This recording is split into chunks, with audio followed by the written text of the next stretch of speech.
Hello everyone, my name is Sean Rendell with Norton Engineering, and today I want to talk to you about wastewater treatment plant and a tool you can develop in order to better understand the health of your plant.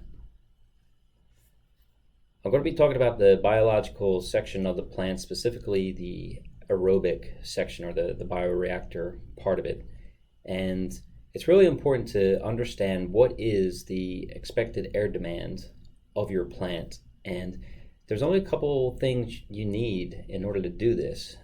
You need to know what is the airflow rate, you need to know what is the water flow rate, and you have to know the load of the plant, the chemical oxygen demand, or COD. With these three things, you can tell whether or not your plant is healthy. Here's a typical industrial wastewater treatment flow diagram. You have some primary treatment, which may be oil water separator, possibly some type of filters. You're trying to remove oil and grease, suspended solids, right up in the front end.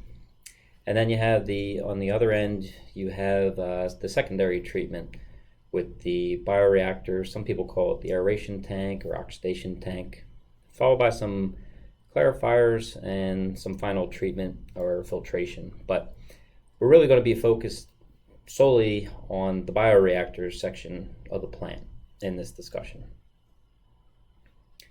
So when a plant gets hit with high load, or actually even low load, the dissolved oxygen analyzer is often questioned. And I think a lot of this has to do with just the history of these analyzers.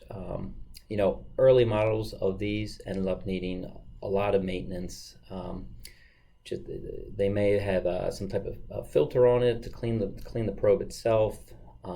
Instrument techs were always called maybe on a monthly, weekly, or even daily basis to remove, replace, clean the filter, or calibrate the analyzer. But newer models are a lot more accurate and also require a lot less maintenance. So one way to check whether or not you think the reading is too low or too high, what should the air rate be? You can use the COD results and the plant water flow to determine what should be the air flow rate and confirm whether or not that analyzer is correct or not. This is what I want to get you to eventually, to develop a table with a range of COD and a range of wastewater flow rates common for your plant, and uses the equipment of your plant. So you can just look at this chart and say, hey, we're where we're supposed to be based on the flow and the COD of this plant. So chemical oxygen demand, or COD, it's a lab test. It uses reaction chemistry. It's a lot faster than the biochemical oxygen demand test, or the BOD5, which takes 5 days to just run the test. COD is a lot quicker. It takes about 2.5 hours to run the test and get the result. And then the results are reported in milligrams of oxygen per liter of the sample. And this is what you can use to relate it to air and airflow.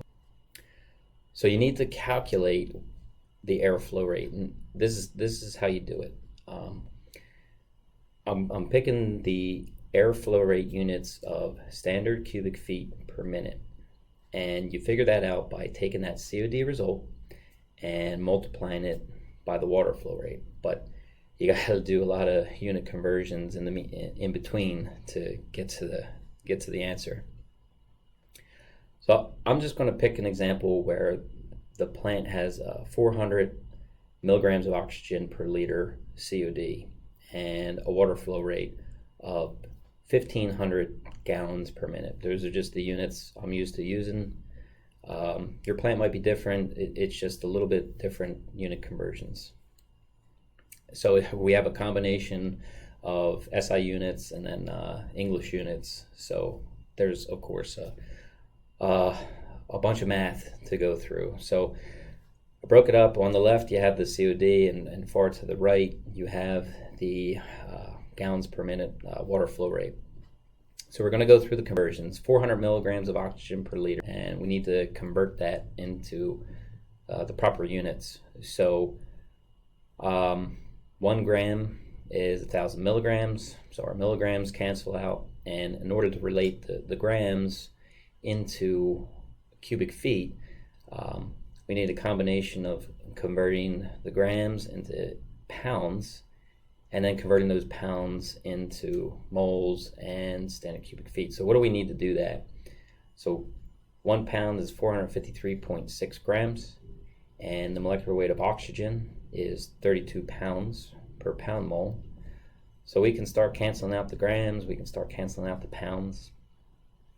And a nice little handy unit conversion under standard temperature and pressure conditions is that there's 379 standard cubic feet per 1 pound mole. So now we can cancel out the pound moles. So we have standard cubic feet, but right now it's standard cubic feet of oxygen, and we need to know what it is in air, how that relates to air. So 1 standard cubic foot of air, 21% of that is oxygen, or 0.21 standard cubic feet of that 1 standard cubic feet. So we can cancel out the standard cubic feet now of oxygen all the way through. And now we're down to the last part where we have our 1500 GPM, and we need to do the conversions to remove the gallons and the liters. There's 3.78 liters per gallon, and we can cross out all that. So what are we left with? We have our standard cubic feet and we have our minutes. So that's our standard cubic feet, and when you multiply all this out, you get 282 standard cubic feet, but that's at 100% transfer efficiency. That's not reality.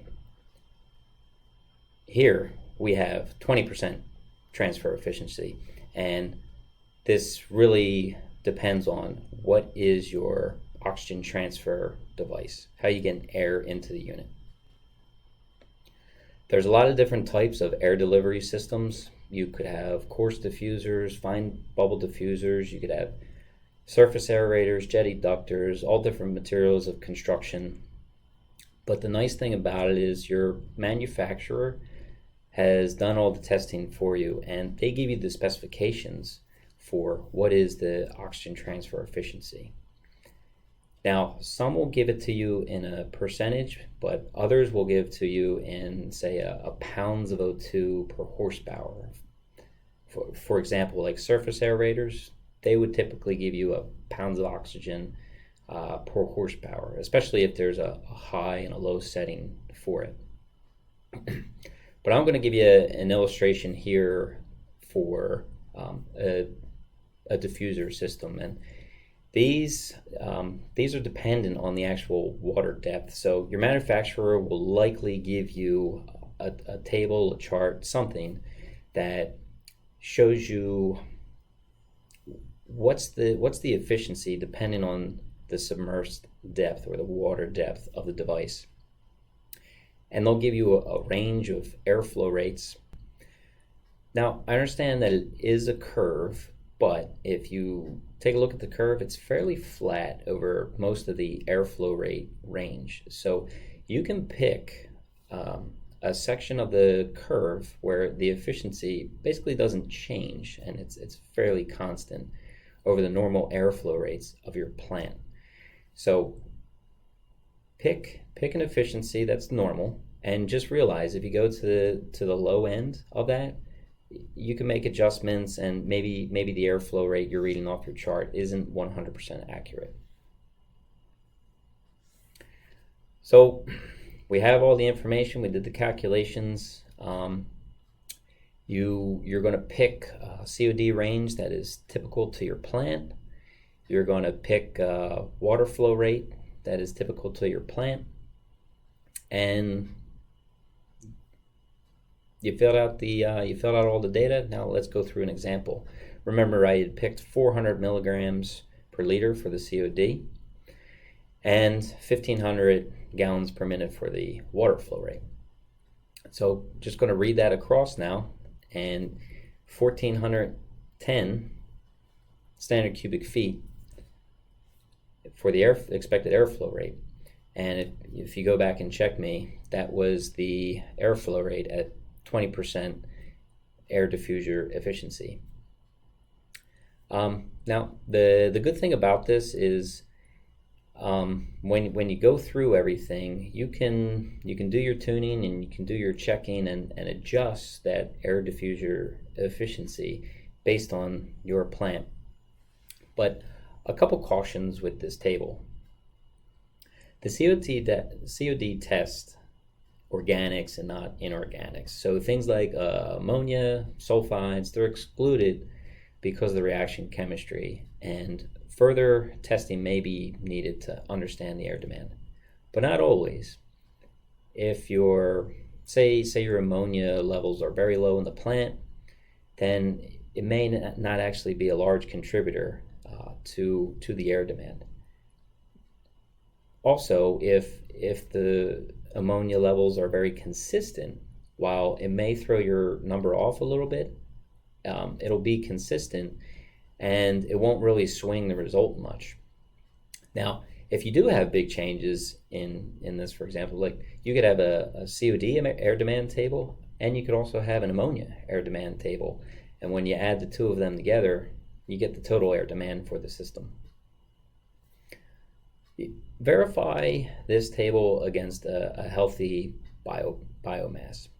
Stress biomass has a higher respiration rate, and it will not give you a good indication of what the air rate should be for your healthy plant. Again, with the testing, if there's any type of mechanical damage or anything, you can keep adjusting that efficiency rate and track it over time as there's mechanical deficiencies, and you can end up making a judgment call on when to do maintenance on the plant by tracking the degradation of that efficiency. So I hope this was helpful. If you have any questions on it, drop me an email, give me a phone call. Be happy to help you out, and we'll see you in another video soon.